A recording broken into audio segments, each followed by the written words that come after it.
In today's video, we are going to be testing out the cheapest egg incubator they sell on Amazon. So this guy was a whopping $18.80 with free shipping. I'm pretty sure it shipped straight from China. When I ordered it, they weren't able to give me a tracking number and they estimated delivery to be about 2 months out, which was a little bit concerning, but I did end up receiving it. It was delivered about 2 weeks after I ordered it, so that wasn't bad. It comes with the incubator itself, plug and the American adapter, and instructions. For the incubator itself, the top comes off here, and as you can see, the chimney is a ventilation hole, which is a pretty cute design. We've got a 4 egg capacity here. Obviously there's not a turner, you have to turn manually. This is the temperature probe. There is not a hygrometer on this incubator. And when you take off the top there, you've got your water channels down here where you add water to maintain your humidity.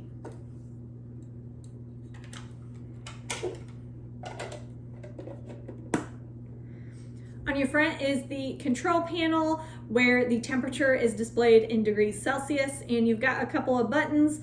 The instructions really don't say what the buttons do, but I'm gonna guess it's probably to set what temperature you want it to stay at.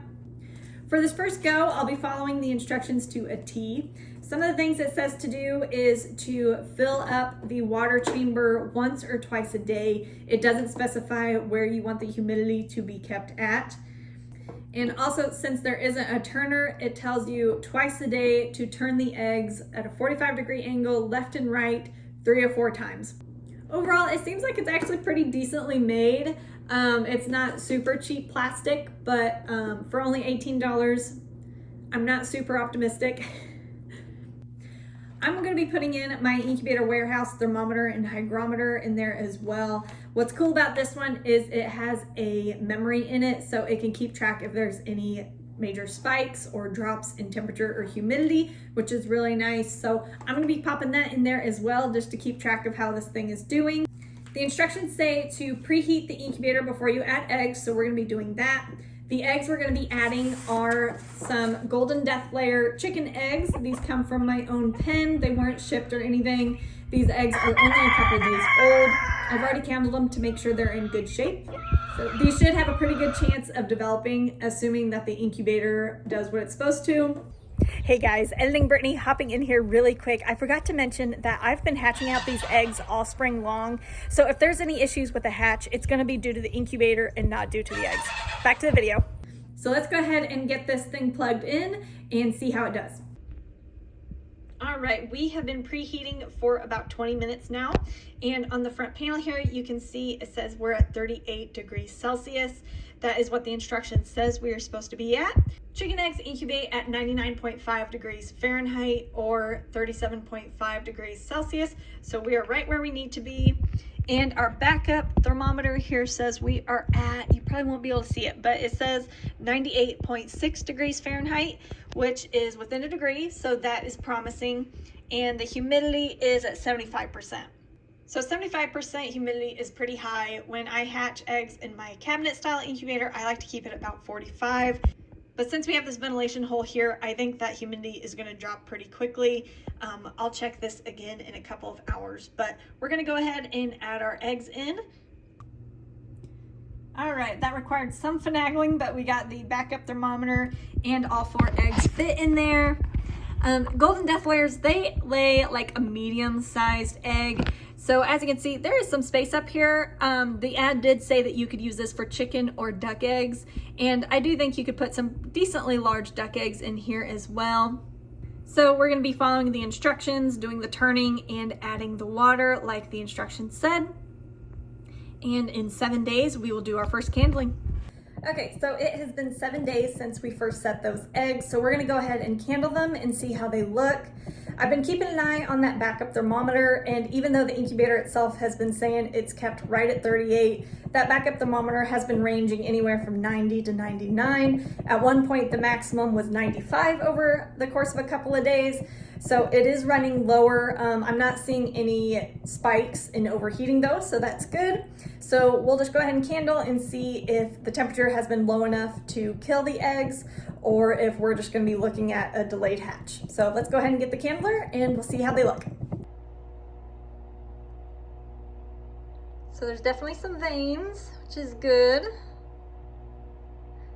I noticed the development looks kind of different than what I'm used to seeing in my cabinet style where the eggs roll on their side. It's kind of interesting how all that development is just on the top half.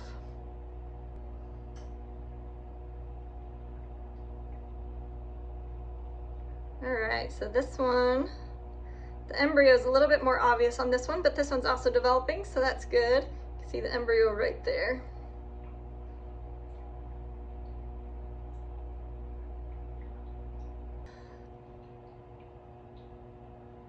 Oh, there's that little embryo right up there. This one is definitely not as far along as the other are though, which is kind of interesting. Definitely a lot less veins.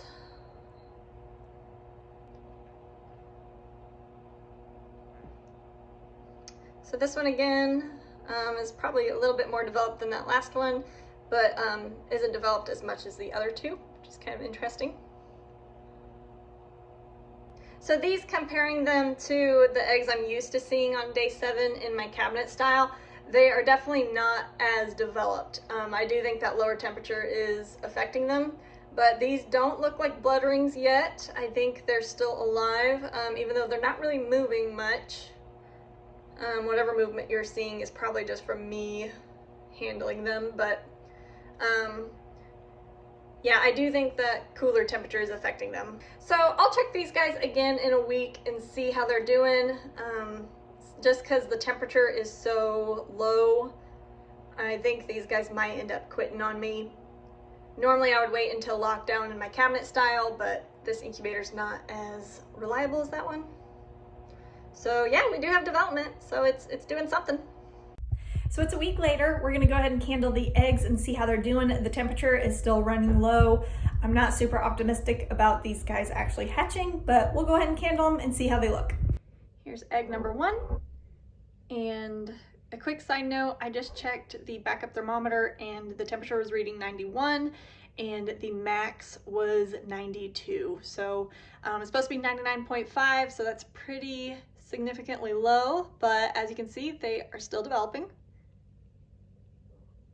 That one looks good. Egg number 2. Got some good veins growing.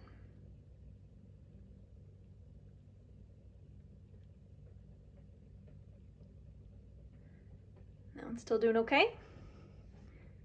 That vein is pretty wild right there. Big loop. Egg number 3. And this one is a quitter.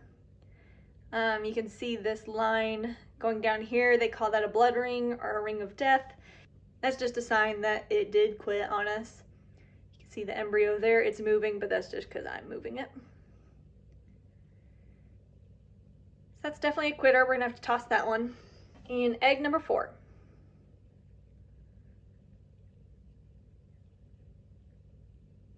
This one's got some good veins as well.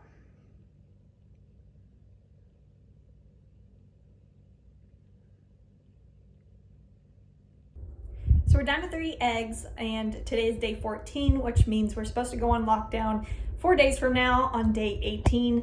I will probably go ahead and do that, even though I think since the temperature is so low, I think the hatch is going to be delayed by a day or 2. But we will candle again on day 18, and we'll see how they're doing then, and hopefully these 3 pull through. So I think the heat comes out of this little grid section back here on this back left spot. So I am going to just set the eggs on these 3 areas so they're as close to the heat source as possible. Since we're tossing that one egg, we're just going to keep this one empty. And hopefully this will keep them a little bit warmer.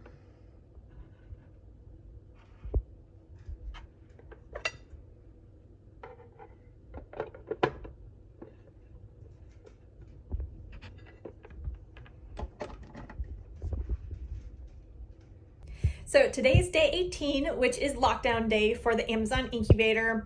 I mentioned in the last video how behind the eggs looked. So for comparison, we're going to be candling the Amazon incubator eggs, and we're also going to be comparing them to some eggs that are going on lockdown as well today from my cabinet style incubator, which is way more reliable as far as temperature and humidity goes. So we'll compare the two and see how they look. This is an egg from my cabinet style, and as you can see, it's taking up almost the entire egg.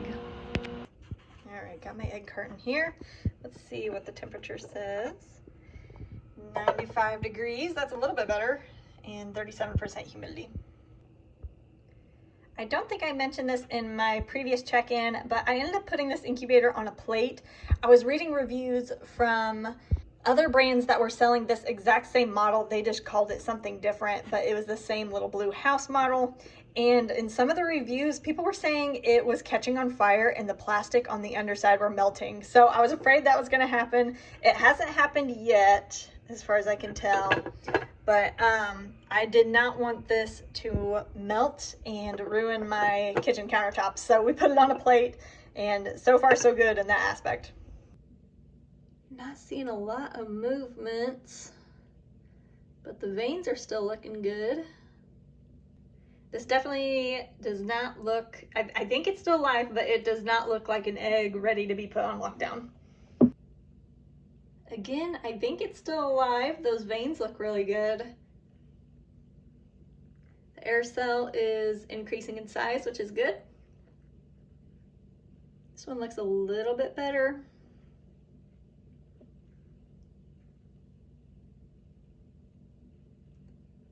So as you can see, those eggs are definitely not actually ready to go on lockdown. I'm going to continue turning them, and I'm going to give them a few days. Chicken eggs are supposed to hatch on day 21, but I think these are going to go several days past just because the temperature is so low. So I'm going to continue turning them, and we'll keep an eye out for pips and see what happens. All right, so today is day 23. The eggs should have hatched 2 days ago. So far, I don't see anything. So we're gonna go ahead and candle and see how they look. I don't know if the camera's gonna pick this up, but there isn't any movement that I'm seeing here, and the veins are starting to disintegrate. They're not connected anymore. And you can probably see better with this one, but yeah, the veins are just starting to break apart. Again, no movement in this one either. And you can see, looking at the bottom here, not much going on.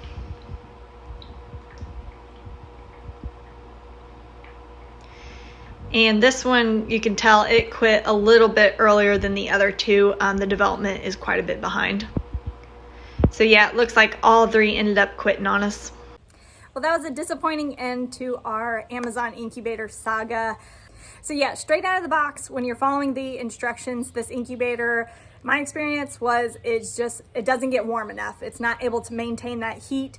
It's able to develop the eggs, but it doesn't get hot enough consistently enough to actually allow them to develop to hatch.